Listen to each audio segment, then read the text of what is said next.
প্রিয় শিক্ষার্থী, আশা করি তোমরা সকলেই ভালো আছো, সুস্থ আছো এবং নিরাপদে আছো এবং অনলাইন ক্লাসগুলো নিয়মিত তোমরা আমাদের যে রাজবাড়ি বিট চ্যানেল আছে সেখানে এবং ইউটিউবের মাধ্যমে তোমরা সেই ক্লাসগুলো চালিয়ে যাচ্ছ। তো আজকের অনলাইন ক্লাসে তোমাদেরকে স্বাগত জানাচ্ছি।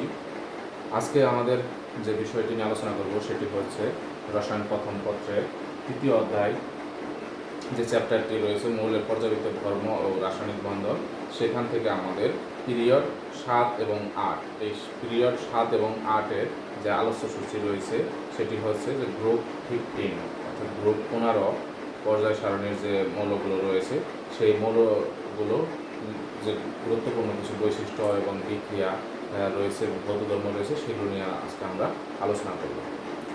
তো আজকের আলোচ্য বিষয় হচ্ছে আমাদের গ্রুপ 15 মৌলসমূহ। পর্যায় সারণী গ্রুপ 15 মৌলসমূহের মধ্যে আমাদের কি কি মৌল রয়েছে সেটি হচ্ছে নাইট্রোজেন রয়েছে, আমাদের ফসফরাস রয়েছে, আর্সেনিক রয়েছে, এছাড়া রয়েছে আমাদের অ্যান্টিমনি রয়েছে, এসবি, এছাড়া রয়েছে আমাদের বিসমাথ, বিআই। তো এই মৌলসমূহ কি হচ্ছে আমাদের গ্রুপ 15 মৌলসমূহ। তো গ্রুপ 15 এই মৌলসমূহের মধ্যে দেখা যায় যে এই আমাদের এই আর্সেনিক, অ্যান্টিমনি এবং বিসমাথ এই তিনটি হচ্ছে কম গুরুত্বপূর্ণ হওয়ার কারণে আমাদের উচ্চ মাধ্যমিক পর্যায়ে যে সিলেবাস রয়েছে সেখানে এইটি নিয়ে আমরা আলোচনা করব না। আমরা আলোচনা করব হচ্ছে নাইট্রোজেন এবং ফসফরাস নিয়ে, কারণ এই দুটি মৌল প্রকৃতিতে বেশি পরিমাণে পাওয়া যায় এবং এই দুটি আলোচনা মোটামুটি কম পারমাণবিক সংখ্যা হওয়ার কারণে খুবই সহজেই যে আমাদের যে এর যে বিভিন্ন ধরনের যৌগ রয়েছে নাইট্রোজেন, ফসফরাসে, সেই যৌগগুলো নিয়ে আমরা আলোচনা করব। তাহলে এই যৌগগুলো আলোচনা করার পূর্বে আমাদের যে কমন কথা রয়েছে এই গ্রুপগুলোর ক্ষেত্রে সেটি হচ্ছে যে এর সাধারণ ইলেকট্রন বিন্যাসটা কি। এর সাধারণ ইলেকট্রন বিন্যাস হচ্ছে NH2 NP3, অর্থাৎ এটির সর্বশেষ ইলেকট্রনগুলো আমাদের পি অরবিটালে গমন করে। পি অরবিটালে গমন করার কারণে এই গ্রুপের মৌলসমূহ হচ্ছে কি পি ব্লক মৌলের অন্তর্ভুক্ত। পি ব্লক মৌলের অন্তর্ভুক্ত অর্থাৎ আমাদের আগে যে দুটি ক্লাসে যে গ্রুপ 13 এবং 14 করিয়েছি সেগুলো হচ্ছে কি পি ব্লক মৌলের অন্তর্ভুক্ত, এটিও আমাদের পি ব্লক মৌলের অন্তর্ভুক্ত। তো এখন আমরা দেখি নাইট্রোজেন এবং ফসফরাসের পারমাণবিক সংখ্যা এবং ইলেকট্রন বিন্যাসগুলো।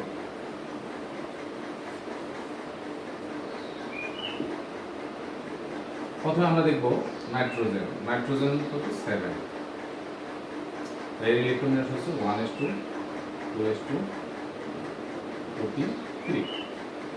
এই 2 এর ক্ষেত্রে আমরা যদি একটু ভাগ করে রাখি তাহলে এই পিটাকে আমরা তিনটা ভাগে ভাগ করতে পারি, এই একটা, এই একটা, এই একটা। এটা হচ্ছে কি আমাদের 2p। তো 2p এর ক্ষেত্রে যেহেতু 3 বেজোর ইলেকট্রন আছে সর্ববহিঃস্থ স্তরে, ফলে নাইট্রোজেনের যোজনীয় হচ্ছে কত 3। এখন আমরা দেখি ফসফরাসের কত 15। তো এটা হয় কি 1s2 2s2 2p6 3s2 3p3। অর্থাৎ এই ক্ষেত্রে আমাদের সর্বশেষ স্তরে 3টি। তো স্বাভাবিক নিয়মে যদি আমরা 3p করি তবে দেখা যায় যে এখানেও আমাদের 3টি অযুগ্ম ইলেকট্রন রয়েছে, অর্থাৎ ফসফরাসের ক্ষেত্রে যোজনী আমাদের 3। কিন্তু যদি এটাকে একটু উত্তেজিত অবস্থায় করা হয় তাহলে আমাদের এই ক্ষেত্রে যে ইলেকট্রন আছে, একটা জিনিস খেয়াল করে এখানে আমরা যে বিষয়টি আলোচনা করি সেটা হচ্ছে যে 2 নং স্তরে 2 নং শক্তি স্তরে কোনো 2d অরবিটালের অস্তিত্ব নেই।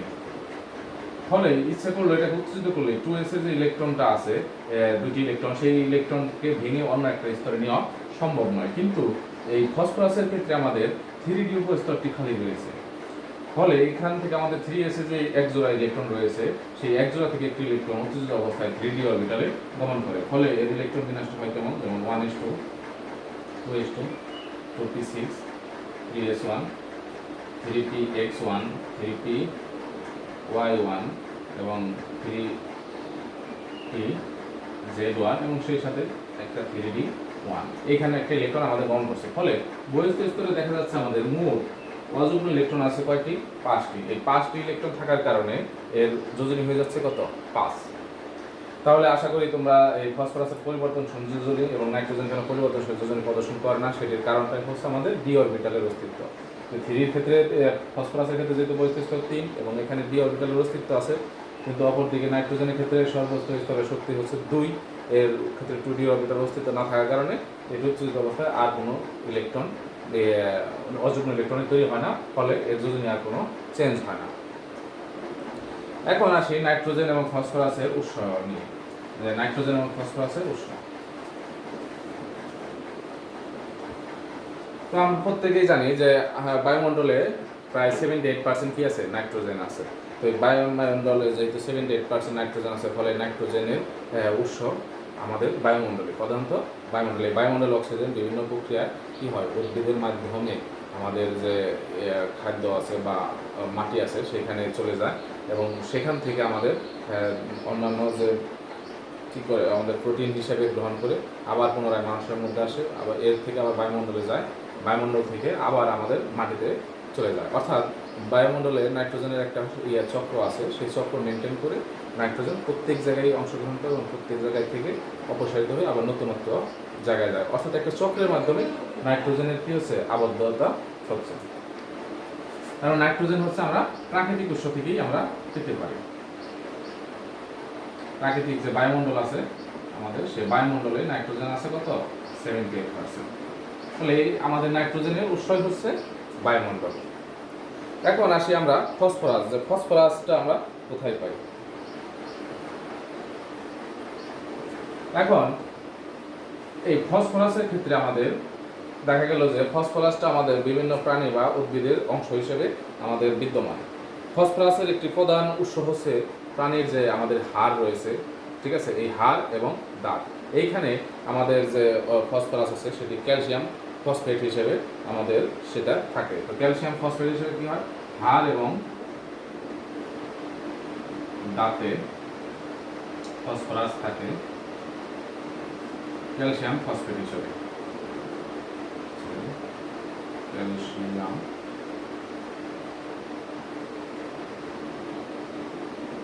ফসফেট হিসেবে। তো সেটার সংকেত কি আমাদের Ca3PO4।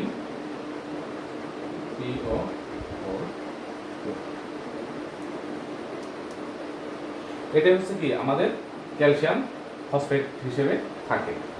এছাড়া ফসফেটকে আমাদের যেটার ক্ষেত্রে পাওয়া যায় সেটা হচ্ছে আকরিক হিসেবে পাওয়া যায়। এই আকরিকটার নাম হচ্ছে অ্যাপাটাইট। অর্থাৎ ফসফরাসের আকরিকের নাম হচ্ছে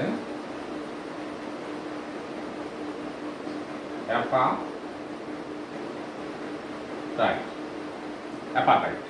যেমন আমরা যদি একটা আকরিক নির্দিষ্ট করে লিখি তাহলে সেটার নাম হচ্ছে যেমন ক্লোরো অ্যাপাটাইট।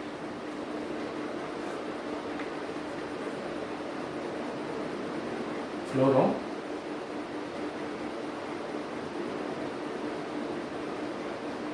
অ্যাপাটাইট এর সংকেত হচ্ছে কি আমাদের Ca3PO4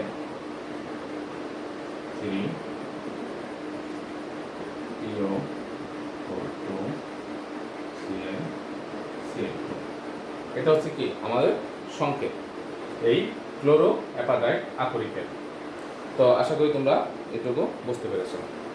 এখন আসি আমি নাইট্রোজেন এবং ফসফরাসের জারণ অবস্থা নিয়ে।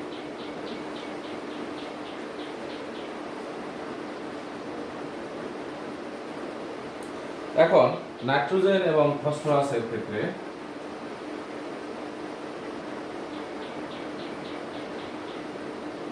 সর্বশেষ স্তরের ইলেকট্রন বিন্যাস আমরা আগে বলেছি যে NH2 NP3।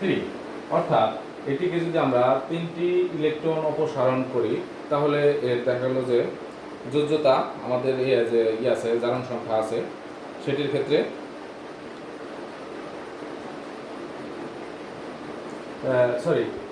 যেটা জারণ সংখ্যা সেটির ক্ষেত্রে হচ্ছে যে উভয় পরমাণুই আমাদের +3 এবং +5 উভয় ধরনের জারণ সংখ্যা প্রদর্শন করে। কিন্তু আমরা যে বিষয়টি আলোচনা করব সেটি হচ্ছে যে আয়নীকরণ শক্তি।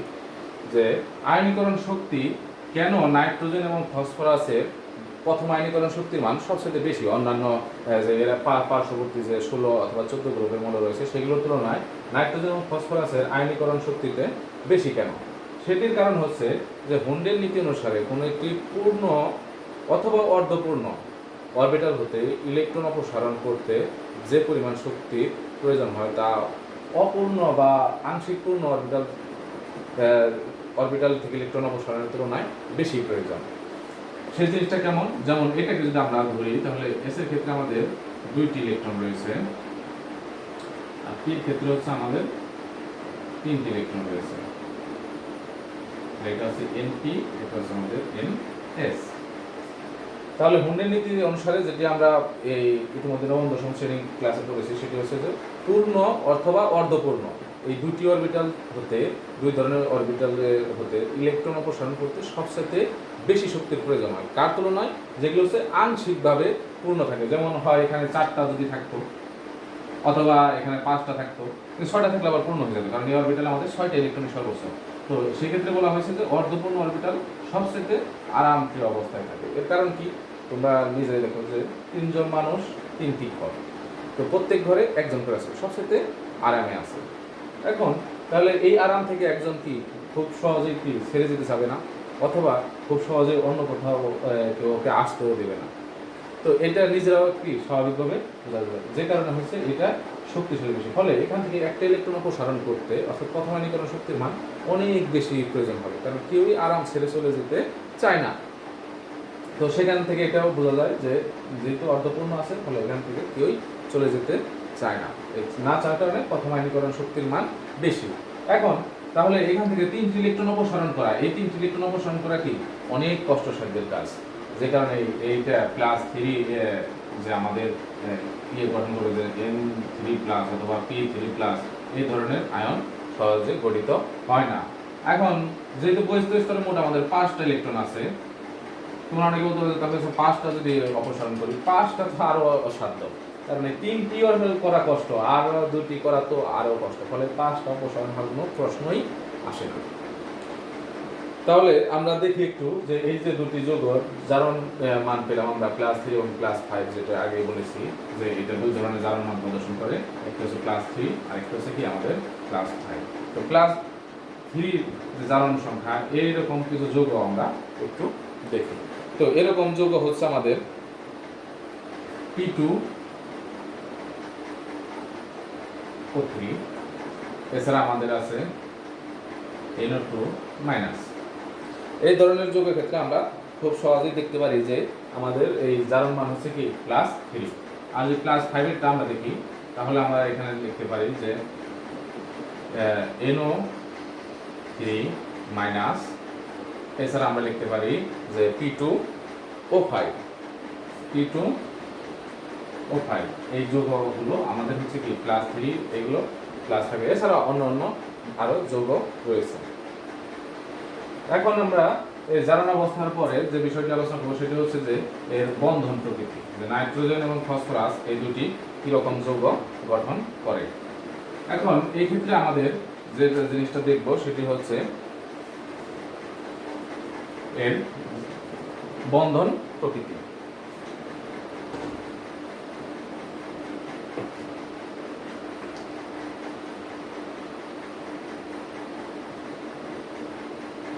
নাইট্রোজেন এবং ফসফরাস এই দুটি পরমাণুই আমাদের যে আছে সন্নিবেশ বন্ধন বা সমযোজী এবং আয়নিক, এই দুই প্রকারের বন্ধনই গঠন করে। এছাড়া এগুলো নাইট্রোজেন আমাদের যে সন্নিবেশ সমযোজী বন্ধন রয়েছে সেটিও আমাদের গঠন করে। তো এই ক্ষেত্রে নাইট্রোজেন এবং ফসফরাস কখন আয়নিক বন্ধন গঠন করে? আয়নিক বন্ধন তখনই গঠন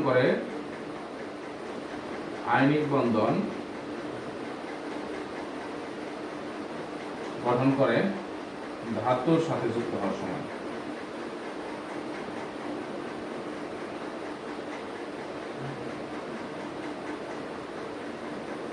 যেমন Ca3N2Ca3P2 এই ধরনের যৌগ যখন গঠন করে তখন এই ধাতব আয়নের ক্ষেত্রে নাইট্রোজেন এবং ফসফরাস এই দুটি আয়নিক বন্ধনের মাধ্যমে যুক্ত হয়।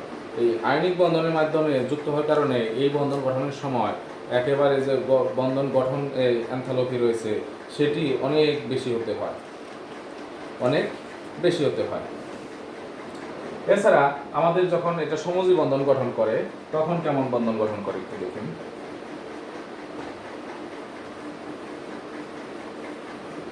অর্থাৎ এটি উচ্চ তাপমাত্রায়, এই আমাদের জাইনিক বন্ধনটা গঠিত হয় সেটি হচ্ছে অনেক উচ্চ তাপমাত্রায় এই বন্ধনটি গঠিত হয়। এরপরে আমরা দেখি সমযোজী বন্ধন। এবং সমযোজী বন্ধনের ক্ষেত্রে একদম সহজ উদাহরণ রয়েছে, যেমন NH3 PH3 PCl5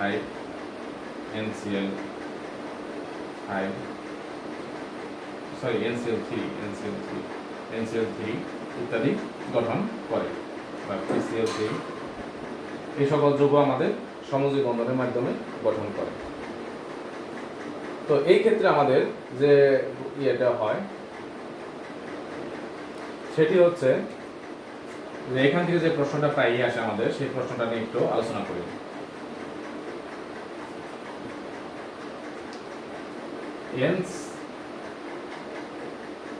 NCl3 এবং PCl3 গঠিত হলেও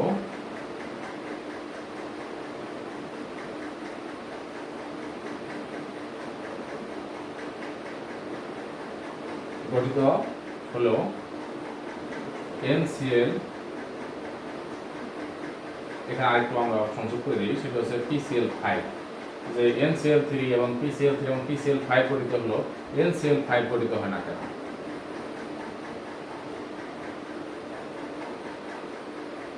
অর্থাৎ যদি আমরা এই প্রশ্নকে একটু যদি শর্ট করেও লিখি, তো প্রশ্নটা হবে হচ্ছে যে PCl5 গঠিত হলো, NCl5 কেন গঠিত হয় না? অর্থাৎ ফসফরাস পেন্টাক্লোরাইড গঠিত হলো, কেন নাইট্রোজেন পেন্টাক্লোরাইড গঠিত হয় না? এই প্রশ্নটা আমাদের প্রায়ই পরীক্ষায় আসে। তো এটা একটা ব্যাখ্যামূলক প্রশ্ন। সেই ক্ষেত্রে আমরা যে প্রথমে যে যোজনী নিয়ে আলোচনা করেছিলাম নাইট্রোজেন এবং ফসফরাসের, সেই ক্ষেত্রে আমরা দেখেছিলাম যে নাইট্রোজেনের ইলেকট্রন বিন্যাস হচ্ছে 1s2 2s2 2px1 2py1 2pz1। অর্থাৎ এই ক্ষেত্রে আমাদের যে ঘটনাটি ঘটে সেটি হচ্ছে যে নাইট্রোজেনের ক্ষেত্রে কোনো 2d অরবিটাল নেই। এই 2d অরবিটাল না থাকার কারণে এইখান থেকে বহিস্থ স্তরে আর ইলেকট্রন এখান থেকে স্থানান্তরিত হয়, ফলে এর যোজনী সংখ্যা 3 এর বেশি হয় না। 3 এর বেশি না হওয়ার কারণে আমাদের এই NCl5 কি হয় না, গঠিত হয় না, শুধু NCl3 গঠিত হয়, কারণ প্রত্যেকটার সাথে একটা Cl যুক্ত হয়। ফলে আর কোনো অযুগ্ম ইলেকট্রন না থাকার কারণে আমাদের NCl5 গঠিত হতে পারে না। অন্যদিকে তোমরা ইতিমধ্যে জেনে গেছো তাহলে ফসফরাসের যে আমরা উত্তেজিত ইলেকট্রন স্তরটা করেছিলাম, তার আগে আমরা একটু দেখি যে ফসফরাসের হচ্ছে 15 1s2 2s2 2p6 3s2 3px1 3py1 3pz1। অর্থাৎ এই তিনটির সাথে, অর্থাৎ স্বাভাবিক অবস্থায় ফসফরাসের ক্ষেত্রে এখানে মাস্ট ক্লোরিন এসে যুক্ত হচ্ছে, তাহলে এখানে PCl3 আমাদের সহজেই গঠিত হলো। কিন্তু উত্তেজিত অবস্থা, অর্থাৎ ফসফরাসকে যদি উত্তেজিত করা হয় তখন আমাদের যে ঘটনাটি ঘটে সেটা হচ্ছে 3d অরবিটাল ফাঁকা আমাদের পড়ে রয়েছে। এই 3d অরবিটালের এই 3s থেকে একটি ইলেকট্রন উত্তেজিত অবস্থায়, একটি ইলেকট্রন এখান থেকে যে দুটি ইলেকট্রন ছিল সেখান থেকে একটি ইলেকট্রন থেকে আরেকটি ইলেকট্রন এই 3d তে চলে যায়। ফলে এখানে অযুগ্ম ইলেকট্রন সংখ্যা তখন আরো দুটি বেড়ে যায়। এই দুটি বেড়ে যাওয়া এই স্থানে আরেকটি করে Cl এখানে আমাদের যুক্ত হতে পারে। ফলে এই সহজে আমাদের PCl5 গঠিত হয়, কিন্তু PCl3 ও গঠিত হয়, PCl5 ও গঠিত হয়, কিন্তু নাইট্রোজেনের ক্ষেত্রে আমাদের শুধু NCl3 গঠিত হয় অথবা NH3 গঠিত হয়, কিন্তু NCl5 গঠিত হয় না, শুধু d অরবিটালে না থাকার কারণে। তো আশা করি তোমরা এইটুকু বুঝতে পেরেছো যে কেন PCl5 গঠিত হয়, NCl5 গঠিত হয় না।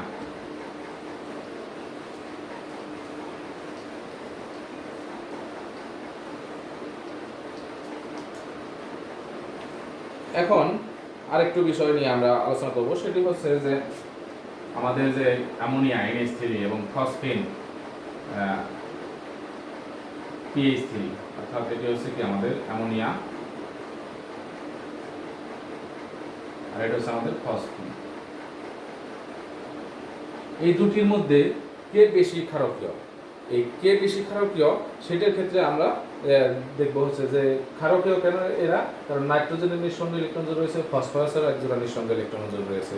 এই নিঃসঙ্গ ইলেকট্রন জোড় যখন তারা অন্য কোনো পরমাণুকে দান করতে পারে তখনই সেটা কি হয়ে যায়, তখনই তারা ক্ষারক হিসেবে আচরণ করে। তো এরা এই অ্যাসিডের সাথে সাথে H প্লাসের সাথে বিক্রিয়া করে আমাদের কি গঠন করে, যে NH3 প্লাস H প্লাস বিক্রিয়া করে আমাদের কি গঠন করে, NH4 প্লাস। অন্যদিকে আমাদের PH3 প্লাস H প্লাস বিক্রিয়া করে আমাদের PH4 প্লাস গঠন করে। এই দুটির মধ্যে দেখা যায় যে নাইট্রোজেন ফসফরাসের তুলনায় নাইট্রোজেনের তড়িৎচঞ্চলতার মান বেশি, এবং সেই সাথে নাইট্রোজেন পরমাণুর আকার ছোট হওয়ার কারণে এদের মধ্যে নাইট্রোজেনের ইলেকট্রন ঘনত্ব বেড়ে যায়। এই ইলেকট্রন ঘনত্ব বেশি হওয়ার কারণেই আমাদের কি হয়, যে খুব সহজে নাইট্রোজেন তার এক জোড়া যে নিঃসঙ্গ ইলেকট্রন জোড়া আছে সেটি খুব সহজে অ্যাসিডকে দান করতে পারে। এই দান করতে পারার কারণেই অ্যামোনিয়াম হচ্ছে কি বেশি ক্ষারকীয়, কার তুলনায়, আমাদের এই ফসফেনের তুলনায়, অর্থাৎ ফসফেনের তুলনায় অ্যামোনিয়ার ক্ষারকত্বের মান বেশি। কেন বেশি? আকার ছোট, তড়িৎচঞ্চলতার মান বেশি, খুব সহজে এটি কি করতে পারে, নিঃসঙ্গ ইলেকট্রন জোড়া সে দান করতে পারে। অর্থাৎ দানের তুলনায় আমি এখানে বলতে পারি যে শেয়ার করতে পারে, যে খুব সহজেই শেয়ার করে সন্নিবেশ বন্ধন গঠন করতে পারে, যে কারণে আমরা বলতে পারি যে NH3 অ্যামোনিয়া PH3 ফসফেনের তুলনায় বেশি ক্ষারকীয়।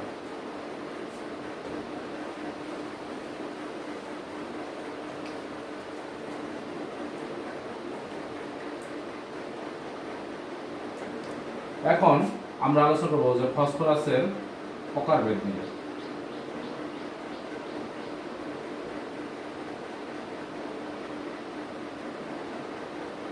ফসফরাসের প্রকারভেদের মধ্যে একটি হচ্ছে সাদা ফসফরাস, আর দুই হচ্ছে আমাদের লাল ফসফরাস।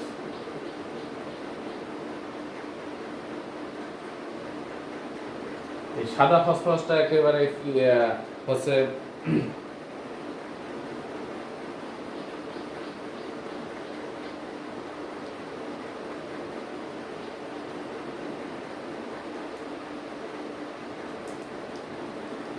সাদা ফসফরাস হচ্ছে আমাদের নরম এবং মোমের মতো।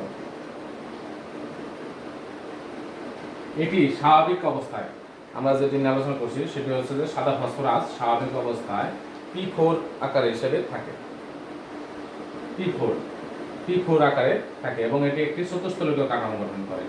যেমন ফসফরাস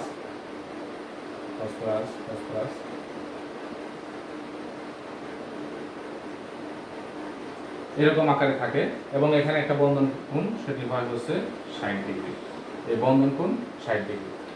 এটি খুব দুর্বল ভ্যান ডার ওয়ালস বল দ্বারা আবদ্ধ থাকে, যে কারণে খুব সহজেই যে এই ফসফরাসগুলো ভেঙে বিক্রিয়ায় অংশগ্রহণ করে, যে কারণে সাদা ফসফরাস লাল ফসফরাসের তুলনায় খুব অধিক পরিমাণে সক্রিয়।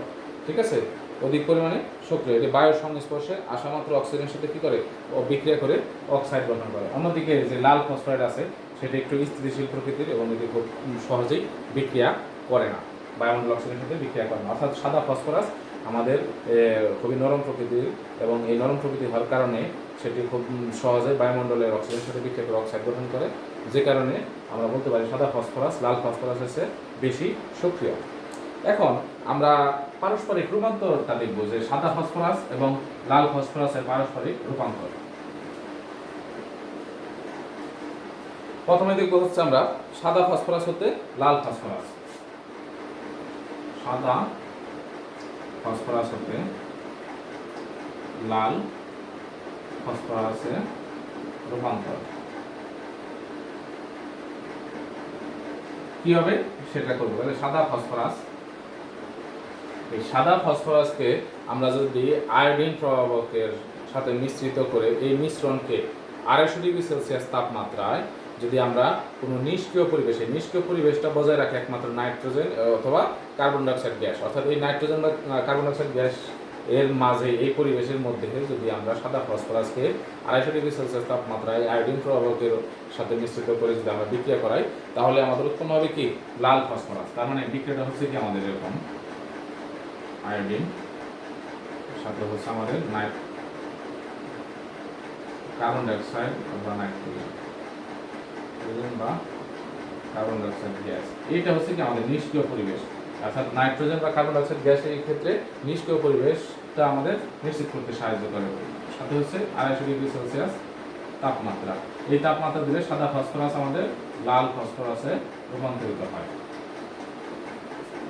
এখন আসি আমরা দুয়ে, যে লাল ফসফরাস হতে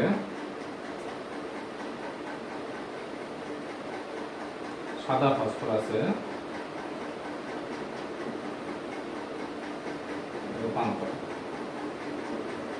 এইটা আমরা কিভাবে করব। তো এই ক্ষেত্রে আমাদের সেম এই নাইট্রোজেন বা কার্বন ডাইঅক্সাইড গ্যাসের যে নিষ্ক্রিয় পরিবেশ, সেটা এই ক্ষেত্রে আমাদের প্রয়োজন পড়ে। সেই সাথে এটা 550 ডিগ্রি সেলসিয়াস তাপমাত্রা, এই লাল ফসফরাসকে যদি আমরা এই নিষ্ক্রিয় পরিবেশের মধ্যে 550 ডিগ্রি সেলসিয়াস তাপমাত্রায় যদি তাপ দিই, তাহলে লাল ফসফরাস প্রথমে বাষ্পে পরিণত হয়। এই বাষ্পটাকে যদি আমরা শীতল করি, অর্থাৎ এই ফসফরাসের বাষ্পটাকে যদি আমরা খুব দ্রুত শীতল করি, তাহলে আমাদের সাদা ফসফরাস পাওয়া যায়। তাহলে আমরা সেই বিক্রিয়াটা একটু দেখি, যে লাল ফসফরাস প্লাস এটাকে যদি আমরা 550 ডিগ্রি সেলসিয়াস তাপমাত্রায় তপ্ত করি, কার উপস্থিতিতে?